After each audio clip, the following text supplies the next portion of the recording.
বালিটিকুড়ির ভাতৃসঙ্গে 33তম বাসন্তী পুজোর দ্বার উদ্ঘাটন হলো রবিবার। উপস্থিত ছিলেন ভারত সেবাশ্রম সংঘের স্বামী জীবাত্মানন্দ মহারাজ, অভিনেত্রী সোহিনী গুহ রায়, ডাক্তার রানা চ্যাটার্জি, ক্রীড়াবিদ অলোক দাস, প্রাক্তন কাউন্সিলর ব্রতেন দাস, দেবাংশু দাস ও তিলকেশ মণ্ডল, হাওড়া প্রেস ক্লাবের সভাপতি শৈলেশ্বর পান্ডা, ক্লাব সভাপতি সমাজসেবী অসিত কুমার চ্যাটার্জি প্রমুখ।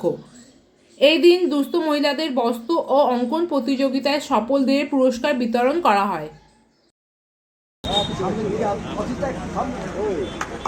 সকলে জোরে করতালির মাধ্যমে ইতিমধ্যে পুষ্পস্তবক দিয়ে বরণ করে নিলেন আমাদের সংঘের সভাপতি মাননীয় অসিত কুমার চ্যাটার্জি। অসিত কুমার চ্যাটার্জি মহাশয় পুষ্প অভিনন্দনের মাধ্যমে ওনাদেরকে বরণ করে নেওয়ার জন্য অনুরোধ জানাই।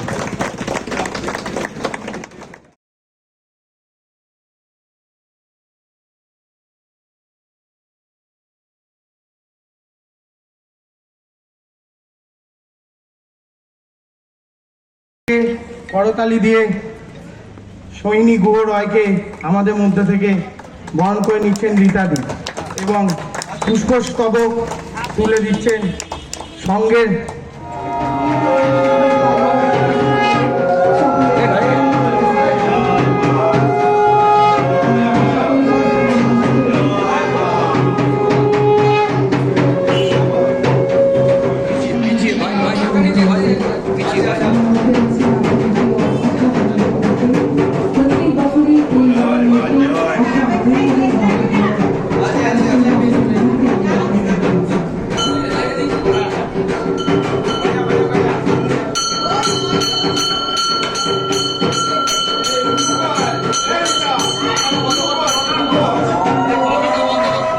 শক্তি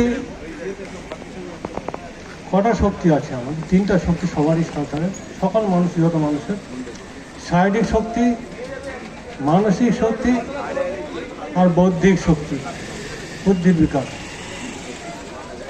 যত পৃথিবীতে যত মানুষ আছে সবার মধ্যে এই তিনটা শক্তি আছে, কিন্তু হিন্দুদের মধ্যে আরেকটা শক্তি আছে, সেটা হিন্দুদের মধ্যে আছে, সেটা হলো আধ্যাত্মিক শক্তি। এই আধ্যাত্মিক শক্তি ভারতবর্ষের হিন্দুদের মধ্যে বিকাশ প্রকাশ হয়। পৃথিবীতে অন্যান্য মানুষের মধ্যে এই আধ্যাত্মিক শক্তির বিকাশ প্রকাশ হয় 40 কোটির বেশি। এত লোকের কারণ ভারতবর্ষ মুক্তির দেশ। ভগবান শ্রীরামচন্দ্র ছিলেন, ভগবান শ্রীকৃষ্ণ ছিলেন, ভগবান বুদ্ধ ছিলেন, ভগবান শঙ্করাচার্য ছিলেন, ভগবান শ্রী চৈতন্য এসেছিলেন, কোটি কোটি মানুষকে মুক্তির পথে নিয়ে গেছেন।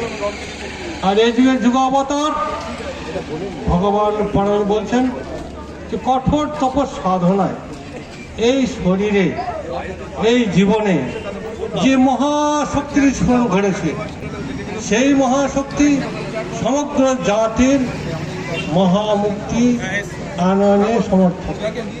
যাও ভারতের নরনারী, আবার বৃদ্ধ বনিতা, সকলকে এই মহাশক্তির সংস্পর্শে আনয়ন করো। সবাইকে মুক্তির পথে নিয়ে যাবেন। লক্ষ লক্ষ মানুষকে, কোটি কোটি মানুষকে মুক্তির পথে নিয়ে যাচ্ছেন এখন।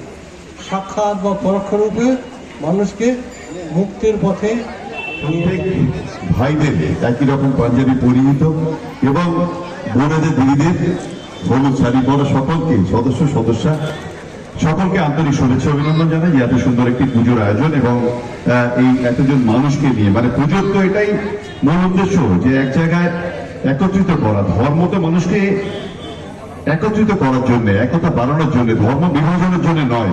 সুতরাং আপনারা যেটা করছেন আমি ধন্যবাদ জানাই আপনাদের সকলকে। শতাব্দী প্রাচীন মোহনবাগান ক্লাবের সঙ্গে যিনি ওতপ্রোতভাবে জড়িয়ে থাকেন শ্রদ্ধেয় অসিত চট্টোপাধ্যায় এবং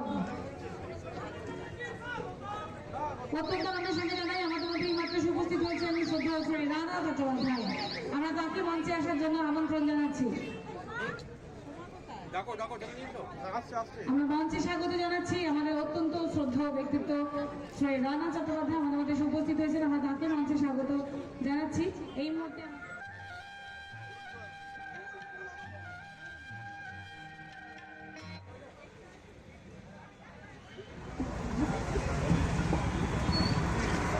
রীতাদি দুজন লম্বা আছে ক্লোজ হয়ে যাও। হ্যাঁ এরম এরম এরম পুরো, হ্যাঁ দুজনে কথাটা বলেছে। আমরা শুরু করি। একটু জোরে করতালির মাধ্যমে। বালচুগুড়ি অঞ্চলে ভাতৃসংঘ একটা খুব পুরনো ক্লাব। এই ক্লাবে আজকে 33 বছর ধরে বাসন্তী পুজো হচ্ছে, মানে ঘরোয়া পুজো মানে এলাকার প্রত্যেকটা মানুষ এসে নিজেরা ভোগ রান্না করে নিজেরা পুরো পাড়ায় পাড়ায় ভোগ বিতরণ করে, বা এখানে যত মানুষ অতিথি আছে তারা বসে খাওয়া দাওয়া করে। এই পুজোর একটা ঐতিহ্য আছে যে প্রত্যেকটা পুরনো লোকেরা, প্রত্যেকটা মানুষরা বাড়ি থেকে এসে পুজো দিয়ে যায়। যার জন্য এখানকার যে মেম্বাররা আছে, যে ছেলেরা আছে, আমি ক্লাবের দীর্ঘদিন প্রেসিডেন্ট আছি, ক্লাব প্রেসিডেন্ট। আমার এখানেই বাড়ি, পুকুরের এপারে। আমি আগে থাকছি এখানে, আপনি কলকাতা বাড়ি বানিয়ে। কিন্তু এই পুজোর সময় আমাকে আসতেই হয় আর নিজেকে দাঁড়িয়ে থেকে দেখাশোনা করতে হয়।